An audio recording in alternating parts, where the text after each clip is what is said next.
Welcome to the UST Education recorded webinar series. This session is powered by US Transactions. UST is a boutique payment processing firm providing you with personalized service. We offer agnostic, best fit technology solutions for associations, nonprofits, and enterprise clients. Thank you so much, Nicole. I am so excited to be here. This is my first time presenting to UST, so I'm excited to be here with everybody. And let me get my share started. All right. So as Nicole mentioned, today we are going to talk about brand strategy that works, how your organizations can evolve without losing your identity. And a little bit about me. So I am Lydia Varesco-Racoma. I am of Lydia Varesco Design in Chicago. I'm a brand strategist and marketing designer, and I celebrated 25 years in business last November. So I've been doing this for quite some time. I love what I do. I mostly work with mission-focused organizations, so associations, nonprofits, higher ed. Really love being in that space and helping organizations to share their mission, connect with people. And my motto is branding for all. I really feel that all organizations should have access to branding strategies and tools, no matter how big or small the organization is. So today I'll be here to share some brand strategy and brand evolution tips for all of you that you can hopefully put into practice in your organizations. All right, so just a quick agenda for today. We will be talking about first why brand evolution matters, what you should or shouldn't change as you are considering how your brand is evolving over time. We'll talk about your brand foundation, which is made up of who, what, and why. We will discuss the key elements that will help you to evolve your brand, and then some common challenges and solutions. So since I mentioned I've been doing this for a long time, I really do see a lot of things that are quite common across organizations. We'll talk about some of those. And then I've got some examples of my own work of brand evolution to show you to get some ideas and get the conversation started. And as Nicole mentioned, we will be taking some questions. I will have a few chat polls along the way to kind of see how everybody's feeling, what they're thinking.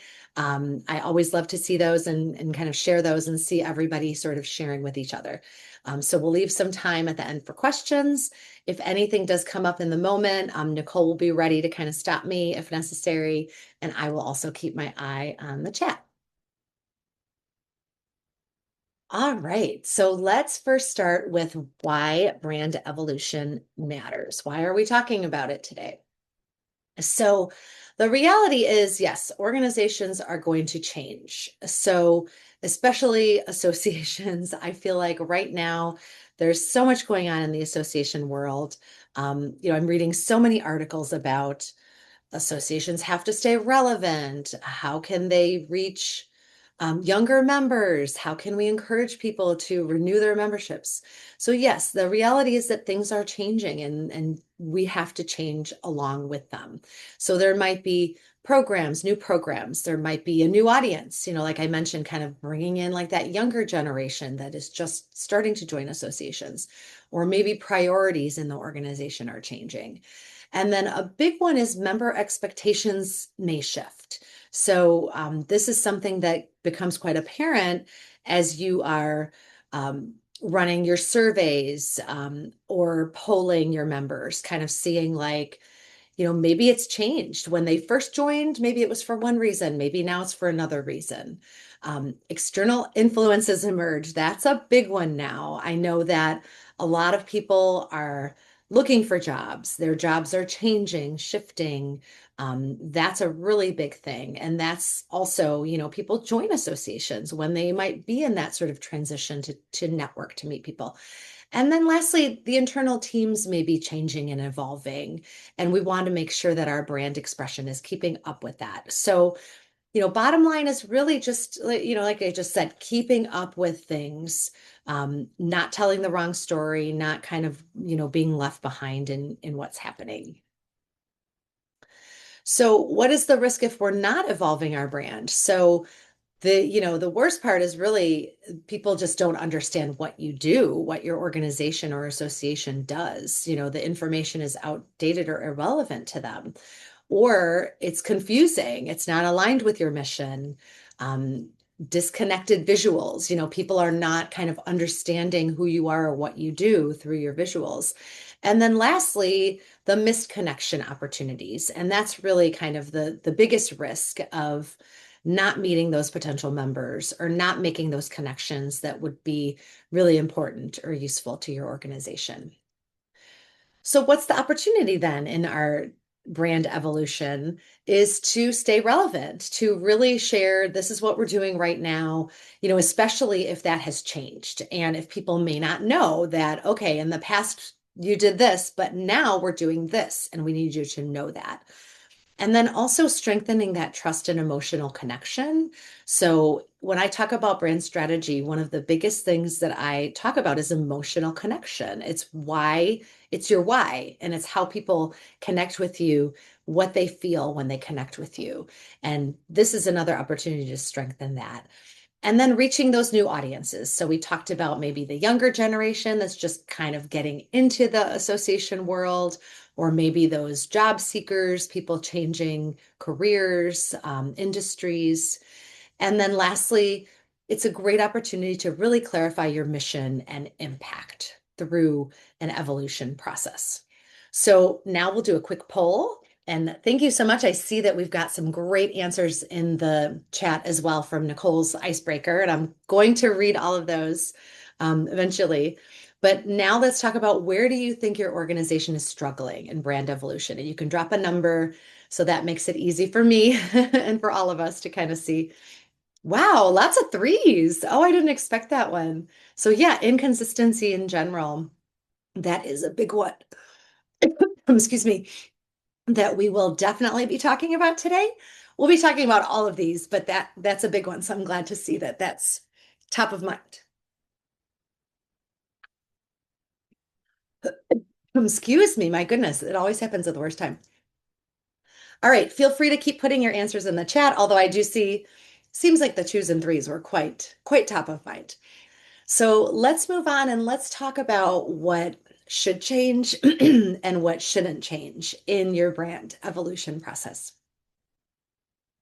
So the main thing to remember is that we are not reinventing. This is not a, gosh, sorry. It might take me a few minutes to get my voice back. We're not doing a complete brand overhaul. We're not doing a rebrand. We're not completely changing things. We really just want to kind of realign with where we were. And, quite often, especially if your organization has been around for a while, that might sort of fall by the wayside because you're doing your day-to-day work, you're, expressing your mission in your work, and that kind of initial original brand strategy can get kind of lost, if it's not referred to. So this is a great opportunity to kind of go back and realign with your original brand strategy, your why you exist, and what you're offering to people. So, what makes it successful, this brand evolution process that we're going to talk about?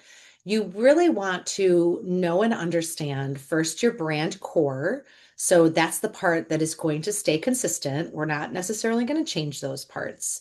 And then your brand expression. So, that's the part that does and can evolve over time. And you want it to evolve over time. You don't want it to stay static. So those are the kind of the two things that we want to start with as we think about making a brand evolution.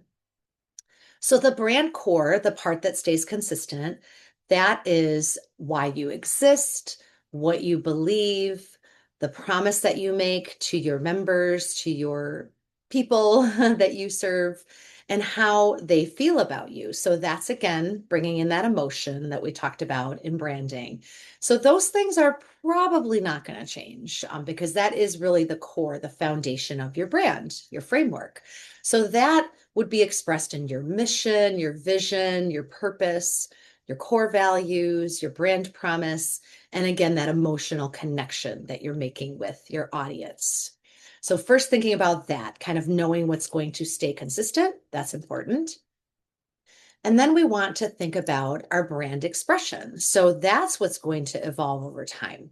And the brand expression is who you're speaking to, what you're saying to this audience, how you're expressing your mission visually, the imagery, the photography, the graphics that you use, what you're offering to your audience, and then where you're reaching your audience. So how this actually looks in your marketing and communications, this would be your messaging. So that's a big one. That's something that will constantly be evolving. In my opinion, it should be, because again, things change. The environment changes. There's so much changing right now, especially with nonprofit organizations, with associations, and how they're able to function now. And so messaging does have to change and evolve over time. And then you may also be considering a visual refresh. So this doesn't necessarily mean completely redesigning a logo, but maybe it's refreshing a logo. It's adding colors to your palette. It's just thinking about how you can express the brand more accurately with where you are now. And then audience focus. So we're talking a lot about that today. And that's very relevant because, associations, we have to really keep up. We have to keep up with younger people that are starting to join. I just spoke with a university student, and I mentioned to her about the collegiate chapter of the AMA, which is the marketing association that I belong to here in Chicago. We need to encourage that audience, get involved when you're in college. So that's something that also in your brand evolution will be important. And then, of course, programs and offerings. That's not going to remain static. That will always be changing and evolving over time. And we want to make sure that we are paying attention to that and we're addressing that in our marketing and communications. And then lastly, the channels. So many of you are probably on typical channels, LinkedIn, Facebook, Instagram. Maybe some of you are expressing your brand on TikTok, on YouTube, on Substack. There's so many different places where you can reach that audience. So that's a good place to start to think about how your brand will be evolving. So now let's kind of go backwards and talk about the foundation, the who, what, and why. And that's important because we want to make sure that we're clear on that as we are evolving, that we understand those aspects, that foundation of your brand. So this is something that, if you've ever gone through a strategy process, it's probably quite familiar to you. This is the framework that I use, which is who, what, and why. And this creates the foundation of your brand. And this is something important to think about and come back to as you are evolving your brand so that you don't kind of lose touch of, who you are, really the core that we talked about. So the who are the people you work with, the what is the problem you solve, and then the why is the reason you exist. And that's really where that emotion comes in, as I mentioned. So now we'll go over each of those and have some kind of questions you can ask. So this is like a little mini brand session. If you haven't done a brand strategy session in a while, this is kind of a little mini version to think about it. And I do see a question about the who, internal and external. Yes, we do want to think about, as we are thinking of who, those are our audience profiles, which we're going to talk about a little bit farther down the road here. And those definitely do include those external audiences like members, donors, and the internal. So it's right here on our page right here. So we're looking at those current members, prospective members, vendor or industry partners, donors and other fundraising partners, advocacy partners. And then here's where that internal comes in, is we definitely think about the staff, our team members, our volunteers, that help us day to day. So definitely both those internal and external audience members we want to think about in the who as we're considering an evolution. So some of the questions are, where do they live and work? What is their job or role? Where do they spend their time? And then most importantly, what are their challenges or pain points and what inspires them? So these are some of those things that are uncovered quite often when you do member surveys, when you're kind of, asking them, well, what are those challenges that you face day to day, and how can we as an association address them? So that's what we think about in that who section of our brand foundation. So the way this evolves is like we talked about, you may have a new audience. So that might call for a change in messaging. Your current audience, their needs may change. So that again might call for a change in messaging or a change in the type of visuals that you use.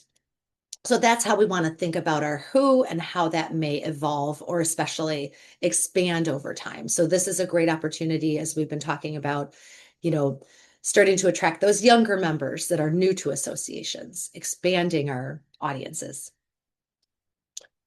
So then the second part of the brand framework is the what. So that is the problem that you're solving, the situation that you are making easier for people, and what they can expect from you. So that's that brand promise that we talked about. So we want to think about, what services or products are you providing to your audience? And then what benefits do they get? Like, how do they feel? Do they feel relieved? Do they feel confident? What benefits are they getting by interacting, by being a member of your organization or association? And then ultimately the problem that you're solving, because that's why people are there, right? They are in your organization because you are helping them to address a pain point or solve a problem. So those are some more areas that we can think about, is in evolving the brand is what is the problem? And this is quite often where evolution will show up first, because, right now is a great example of a lot of people are looking for jobs. A lot of people are changing careers. There's, new grads coming into the market that are kind of like, wow, where do I go first? So this is a good opportunity where associations can come in and be that resource, for that new audience and that problem that they currently have. And then the last part of our brand foundation is the why. So this is the reason that you exist. And this is my favorite part when I do brand strategy sessions. I love having these conversations. This is where that brand story comes out, that passion comes out.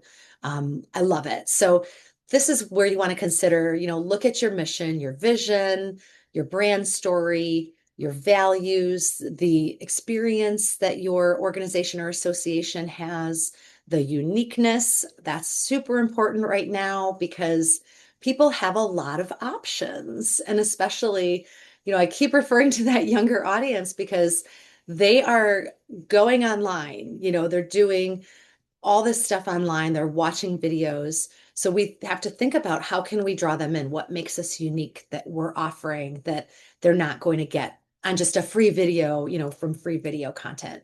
So some of the questions to ask as you're considering your why in your brand evolution: why was your organization or association founded?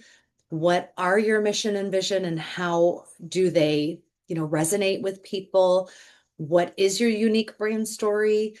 Quite often, if you have a great story you can share, that's something that's really important to have in your messaging. And then, like I mentioned, what makes you different? What will kind of bring people into your world as opposed to going into another place to get what they need?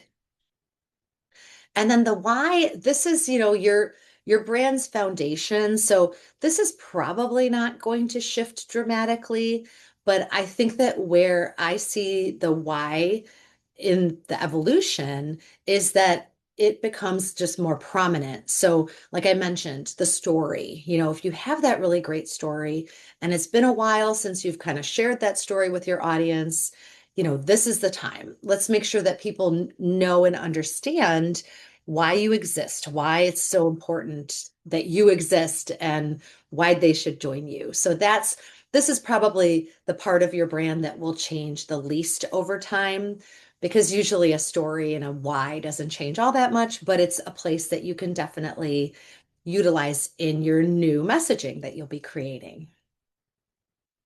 So now one more chat poll. You can drop a number.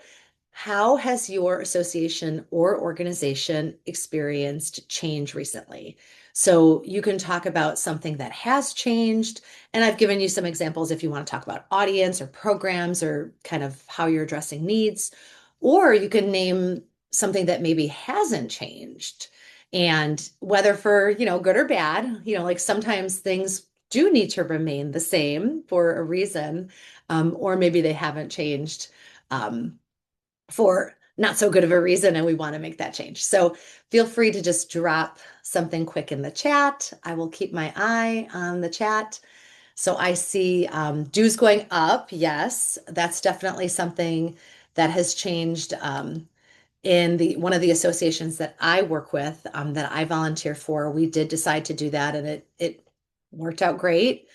Let's see, partnering with outside organizations, shifting world perception of the US, attendance going down. Yes, that's not great. That I think is quite a problem that many associations are dealing with. Added a new industry conference. Oh, congrats, Amber. That's amazing. I feel like people are sort of worried about attendance going down at conferences, so that you added one is wonderful. Member structure has changes, loss of members due to high M&A activity.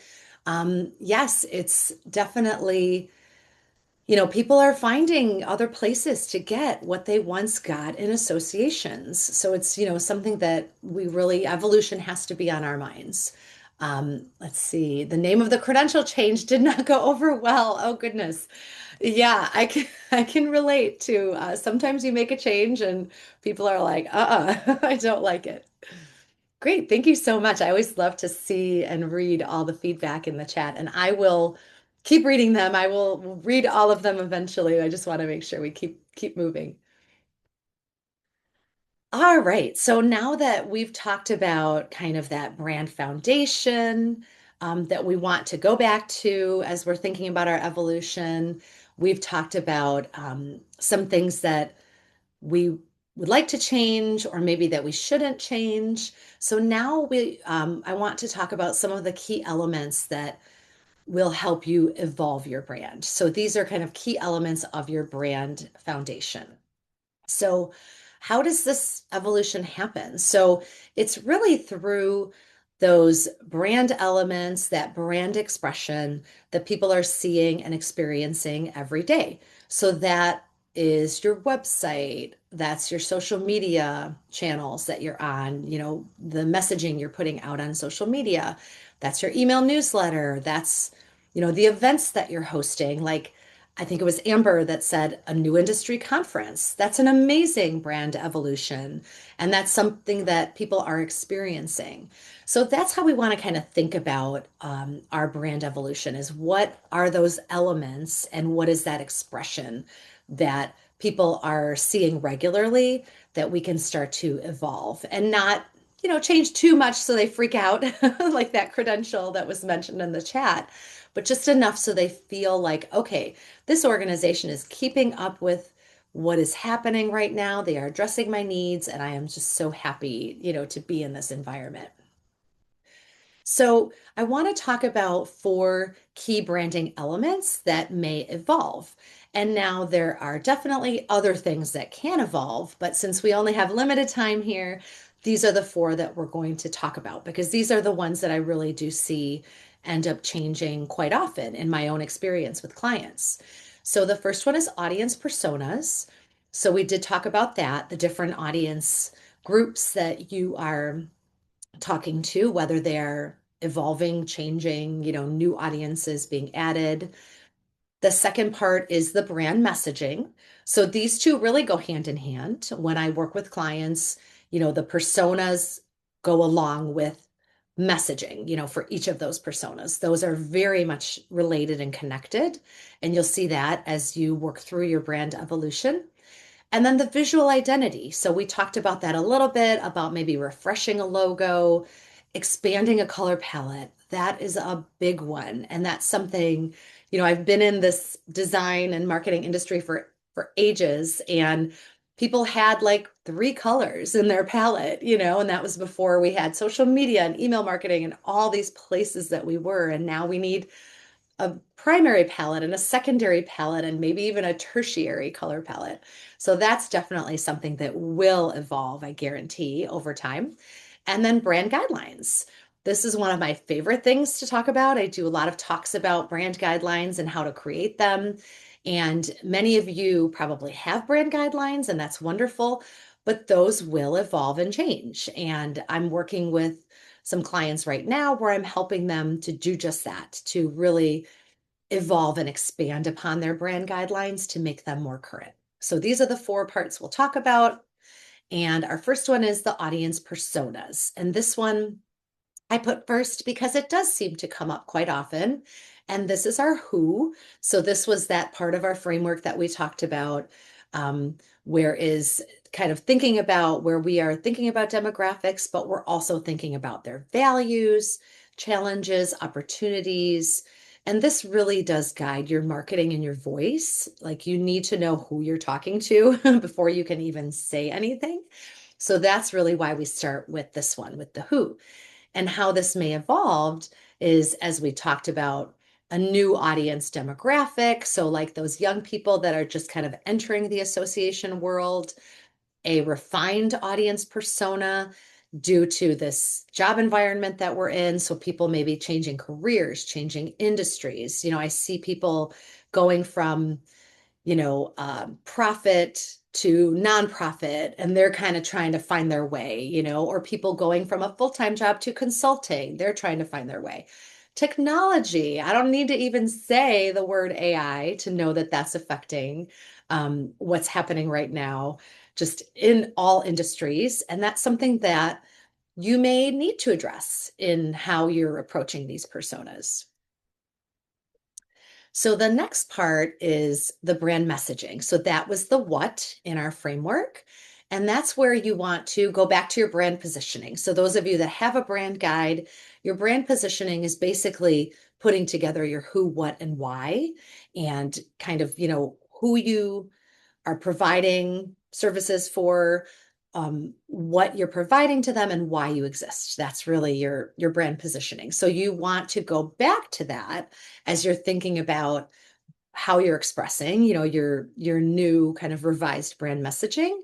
And it always should be written in your audience's words. So that's something we always want to be aware of, is like, what terminology do they use? Like, me being a creative, it's like I have to resist to use marketing speak and think about, no, I have to think about how my audience is actually speaking in, what words they use that resonate with them. And then lastly, the brand messaging has to be authentic. It has to be honest and real, where people can connect with it. And this is a great opportunity right now where so many things are changing. People are in situations that might create stress, and having that messaging that is authentic and real really is starting to create those emotional connections that we want with our audience members. So this is something that, as I mentioned, this is often the first thing to evolve, because you have to keep up with what's going on, which means adjusting or adapting your messaging. So this is where you want to look at, okay, how were we talking about our organization in the past? And how should we maybe adjust our messaging and how we talk about our organization or association to reflect what we're doing now. So who we're serving now, the type of work that we're doing, what benefits we're offering, what problems we're solving for them. What are we doing now? Because that may be different than what you were doing 5 years ago, even a year ago. So this is definitely, I'm sure, something that has evolved for everybody. And then next is the visual identity. So we talked about, sometimes you're not going to do necessarily a whole brand overhaul, but maybe you look at the logo and you say, you know what, I think we need a little bit of a refresh. And I've done quite a few of these lately where we're not redesigning, but we feel like we just need to do a little refresh. So you might need to look at your logo. Does that need to evolve? Your tagline, that quite often will evolve as things change in the organization. Color palette, we talked about that. That's a very common one to kind of add to the color palette, which is quite necessary in things like social media. You don't want to use the same three colors every single day. Typography. This is something that has evolved for me in how I approach my work with clients is I need to make sure that in their brand guide, they have typography they can use in their Microsoft applications, in Canva, in Adobe, really kind of expanding all of those. Like I said, not just the color palettes are expanding, even typography is expanding in brand guides. And then kind of looking at like your current iconography, photography, illustrations or graphics that you use, are we kind of using the same stuff over and over again? Is it, time to hire a photographer and put together a really great photo library, which I highly encourage everybody to do. Do we need to have more conference photography? That's one that is really great to kind of keep things fresh and show the evolution of your association and how the visual identity may evolve, which we've already kind of talked about it is, if it's feeling outdated, you want to address it. Like in the case of logos, quite often that happens. If it's being used inconsistently, you may realize, okay, we need to create a vertical version of our logo, a stacked version, a square version, different. If you're not able to use it well, then you need to evolve your visual identity, which ties into the next one. If internally it's hard for your team to use it. And then lastly, if it's not reflecting your current work. So this quite often might come up in photography. Like I mentioned, it might call for a new photo shoot, creating kind of setting something up so that you can have imagery that reflects your current work and your audience. And this is where people really notice the change first. If you start to refresh your website with new photography that is more relevant, people are going to notice, if you start to use different types of images in your social media. So this is something that is that outward facing that we really want to make sure we're going to get right. So then the brand guidelines, as I mentioned, I love brand guidelines. I always do talks about this as well. And I'm sure most of you have guidelines. I don't have to tell you what they are, but how they may evolve is, like I just mentioned, a couple of things is to make them more usable for your team, more comprehensive. So you might add your brand positioning in there. You might add those key messaging points for each of your audience profiles. You may be updating your audience profiles and that related messaging, or you might be updating or expanding on those libraries of colors, fonts, imagery. That's a big one. And I always encourage people to have those things documented in your brand guide so that people can find it easily. They know the colors to use and the fonts to use. If they're in Canva, use this font. If you're in Word, use this font. Basically making it easy for people to share that updated and evolved brand and to not kind of be searching for these things. So let's stop and take another quick poll. Which area of brand evolution do you think is going to need the most attention right now? So is it your audience, your messaging? I know those go hand in hand. Visual identity, consistency. I feel like that was something that has come up. Let's see. I'm seeing a lot of twos. Emily put number 5, channels. Yes. That I feel like is always evolving. We always have to kind of look and see what channels we're on. Let's see. There's visual identity. It's coming in pretty quickly, so I'm trying to see. It looks like our twos are kind of taking over our messaging. Yes, that's what I expected. Like I mentioned, that's really the part that you always have to be evolving. So you're not necessarily going to be changing your visual identity regularly. I would hope that might kind of be a little crazy. But the messaging, yes, that is going to be changing. That will always be evolving and changing so that it's relevant and is continuing to connect with people. Let's see, I'm just going to see if there are any more? Okay. Oh, this is interesting. So Helen put in the chat, at her last org, they tried to shore up visual identity and consistency, and there was so much resistance. And you were surprised. I'm surprised too, because I feel like 90% of my clients that come to me, they're like, we need more consistency. But I feel like maybe that resistance was kind of getting comfortable in a certain place where you were. But yes, yeah, what do you mean we can't use any color we want? Yes, that is quite a common people. I get people want to be creative, but we want to kind of rein it in. I love it. Thank you so much for your comments in the chat. Okay, so let's move on to some of the common challenges and solutions. So, number one, multiple audiences. As long as I have been doing talks on branding, this is the number one thing that has come up is, how do I handle multiple audiences? And whether it's a nonprofit, whether it's an association, higher ed, there are always going to be multiple audiences. I mean, I don't know if there's any sort of industry, that has just that one particular audience. So the challenge is that people are engaging in different places, online and offline. So, younger, they might be on social media, on TikTok, um, another demographic, they might be kind of waiting for that email newsletter to come every month.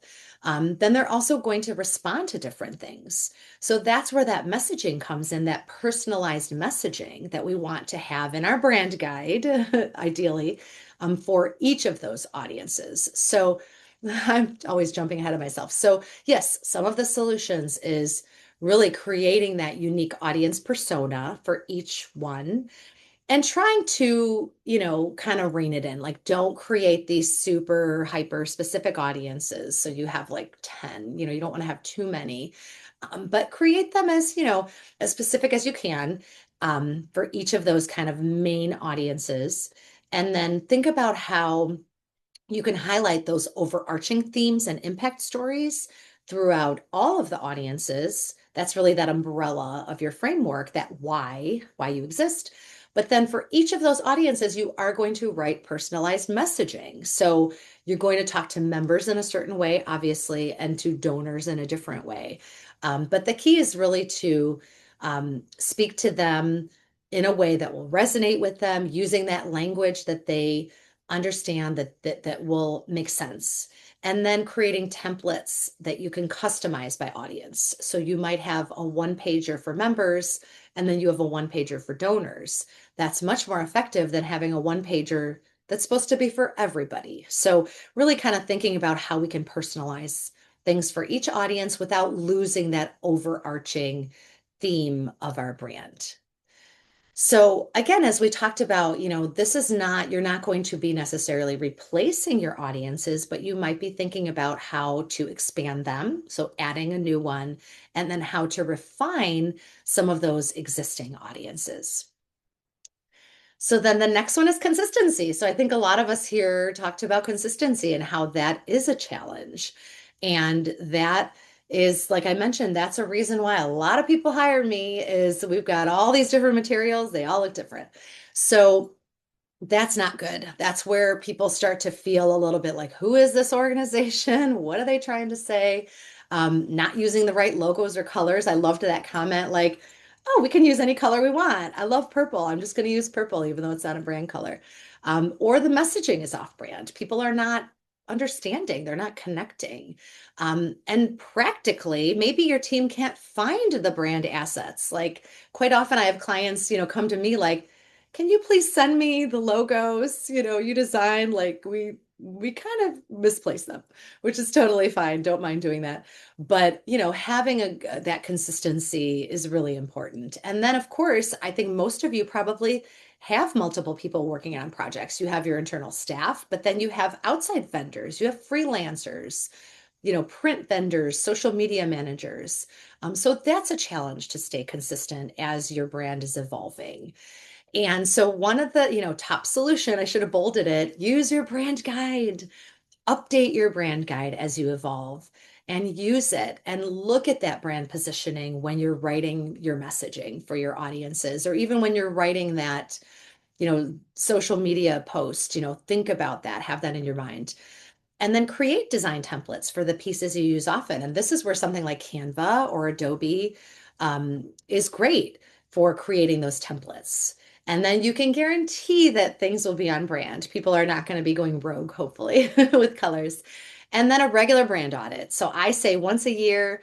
If you want to do it twice a year, even better. But conduct that brand audit and kind of see how things are looking. And that's a great place to see where you might need to evolve your brand. And then have a shared drive for brand assets. Make sure everybody knows where the logos are and the brand guide and the photo library, and name them in a way that makes sense so they can easily find them. And so with consistency, that's where things can feel overwhelming or scattered, as we talked about. So by creating those systems, having those tools that everybody on the team can use, the evolution of the brand will feel more comfortable and easier to accept to those on the team that maybe are a little bit resistant, as we heard in the chat. So then the last challenge is the capacity, and that is not enough time to do all the things. And I will say, like, one of the phrases I cannot stand is when people call nonprofit professionals unicorns because they do all the things. And no, no, no. It's we don't want one person to have to do all the things, but it's a challenge. And expectations might be unclear on the staff that one person's doing it all, the unicorn. Tasks are taking too long because you don't have those systems in place. So that's where, again, systems. As much as I'm a creative person, like I love having a really good SOP or creating like a playbook for those things that are kind of done over and over again. Project management apps, using a VA or freelancers. And then, of course, those templates. So I mentioned like Canva. I teach people how to use Canva and Adobe Express for that matter. But having templates, for things that you use often is a great solution as you evolve your brand, because people are going to default to the old way, that old graphic we used to use. And it's like, no, no, we want to use this one. So let's make sure everybody has that template. So now with capacity, if it's not easy to use and implement, people aren't going to use it. It's not going to stick. So that's where we really want to think about those systems that people will enjoy using. So whether it's like a fun playbook, whether it's relaunching your brand guide in a fun way, like, hey, let's get everyone together and kind of go over it and talk about it, or having those templates, that are going to be fun. So yeah, most people that are using Canva are not necessarily trained designers, but if you have a template and somebody shows you how to use it, it makes it all the more easier to actually use it. All right, so now I'm going to show you a couple of examples, and yeah, we're doing good on time. We'll definitely have some time for questions. So here are some examples I pulled from some of my work and some outside examples of how brand evolution may be experienced. So a couple of different ways. So this is a client of mine, the ELA Honor Society. They are a program of the English Honor Societies. So that's NEHS, Sigma Tau Delta. They, a couple of years ago, realized that there was a new audience, that they wanted to address their needs. There was this middle school audience. So, if you want to experience English Honor Society, you had to wait until high school. And they thought, well, that's silly. We have these wonderful middle schoolers that want to have that experience. So they created a new organization to address the needs of that new audience and needed a whole new brand. So, I helped them, we created the strategy, all the visuals. So here you see the logo, some of the swag that the students receive in the program, some social media templates. As I said, templates are great. And with this project, because the parent organization has so much history, Sigma Tau Delta, NEHS, they've been around. So we wanted to respect that history, but we know that this is a youthful audience, and they're going to respond to something a little more fun and exciting. So that was important. And then we also wanted to keep in mind was their overall vision, which is amplifying student voices and creativity in ELA, in English language arts. And so that was also highlighted in the branding, in the brand expression, but we were able to do it in kind of a fun way, for this new audience. So this is a great example of a brand evolution with creating a whole new brand. So I know this does happen as well in associations where you may need to create a sub brand, within the association. So it may not be so different as this one was. It may be a little more aligned visually, but still, you are still considering, what the needs are of that audience in that sub brand. And then here's another example from a client of mine. So they created a new resource to address their audience's needs. So this is basically a place where people can go to search for opportunities if they want to engage in mission and outreach work. So we wanted to really, again, kind of respect that parent logo. However, create something new and fun, because this is something we want people to be utilizing. So, as you can see, it aligns very nicely with the parent logo and the colors, but the shapes are different. Kind of the structure of the logo is different. But we are still, we have the tagline that is powered by that parent organization so that there is always that connection.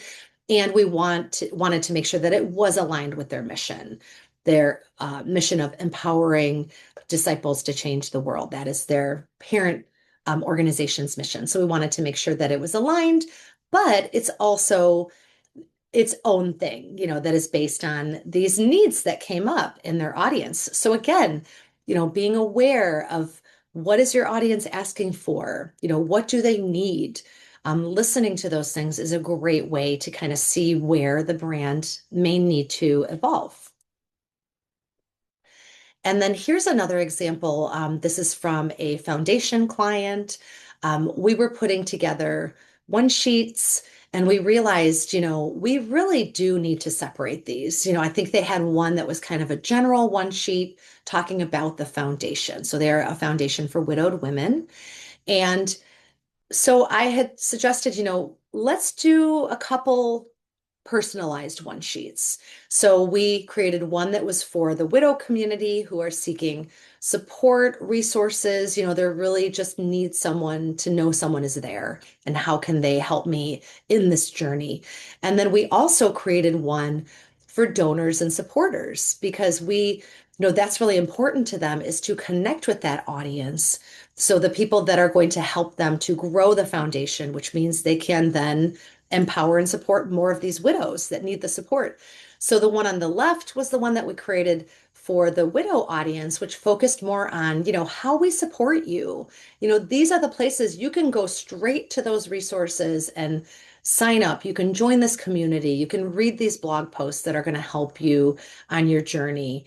And then the more generalized one for donors was more like, okay, so these are the programs that we are focused on. So they get kind of the big picture. And I didn't show the backside, but then, the backside is really like how you can support us, how you can be a part of our mission and what we're doing. So again, like two different audiences that required personalized messaging. And it's more effective than having just that one general resource. And then this is an example, not my client, but I just love the New York Public Library's social media outreach. It's awesome. This was something they did. Now it's probably been several years, but they called them Insta novels. And they were novels that they basically transcribed onto Instagram. So you can just kind of flip through stories and read these novels. And as you can see, they were beautifully designed, all very consistent, beautiful bold colors, consistent typography throughout to kind of align with their brand. I mean, again, they have a wonderful expression of their brand if you ever need inspiration. But you can see this was obviously they were targeting this younger audience. They were going literally outside of the library. Now you might think like, okay, the public library is really going to focus on the people that are coming into the library, checking out books, using the resources. In this case, they discovered, well, we have this whole audience that is on Instagram every day. So maybe they're not going to come into the library regularly, but we can come to them to where they are. And maybe that will inspire them to come in and actually check out some of these actual books. So I loved that this was really kind of directly related to like a new sort of younger audience that is more sort of social media forward, but it's still aligned with their mission. So their mission is lifelong learning, knowledge, strengthening communities, and they were able to still address that mission even on Instagram, outside of their actual library community. So this is a great one. Like I said, follow them on Instagram for inspiration. It's really great.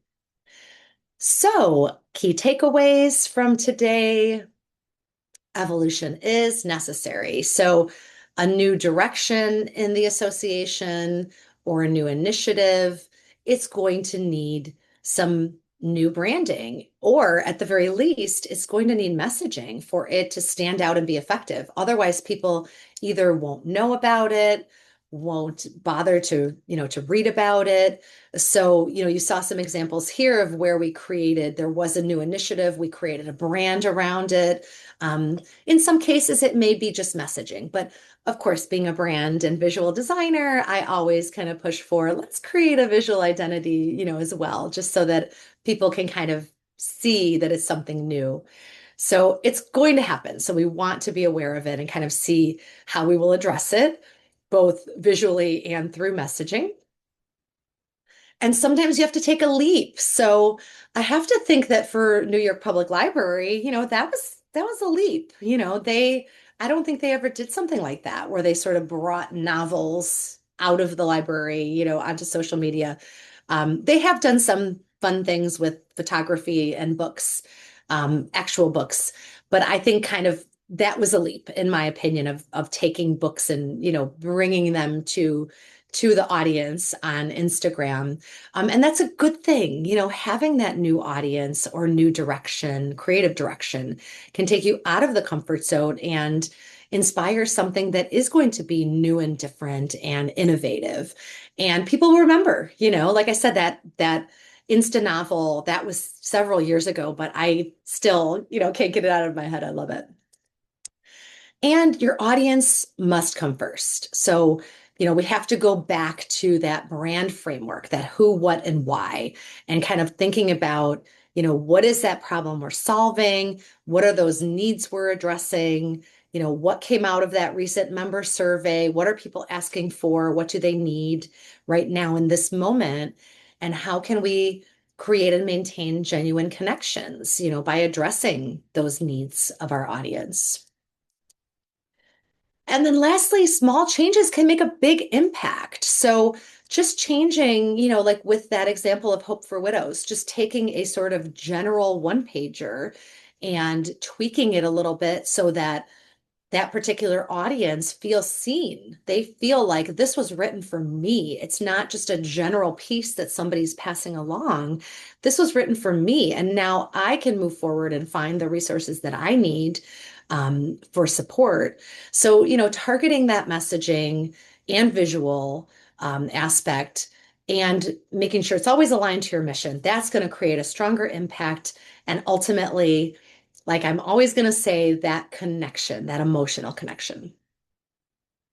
So lastly, I have a quote from Marty Neumeier, who he's a brand strategist and he's written a bunch of really great brand strategy books. So he says to achieve originality, we need to abandon the comforts of habit and strike out in new directions. So I thought that was a great way to end, to kind of think about, how can you kind of where have you gotten a little bit comfortable in your branding, in your brand expression? How can we get out of that habit and maybe go in a new direction? And it can be something small to start with, but even the small things will make an impact, as we know. So to conclude, I have all my contact info, everything you never thought you needed, but all my contact info, some upcoming talks I'm doing. If anybody's going to GiveCon in St. Louis, which is a nonprofit conference, I will be speaking there. Also about, I'll be doing a little more about design there, and then some webinars I'm doing. Resources, so you'll get the deck, so you'll get the links to some of these blogs that you can read. And if anyone wants to chat, I'm happy to chat, do a 30-minute chat. And then connect on LinkedIn. I'm always happy to connect on LinkedIn, and I will actually drop all my contact info in the chat as well. So this way, if anybody wants to keep in touch and let me know how your brand evolution.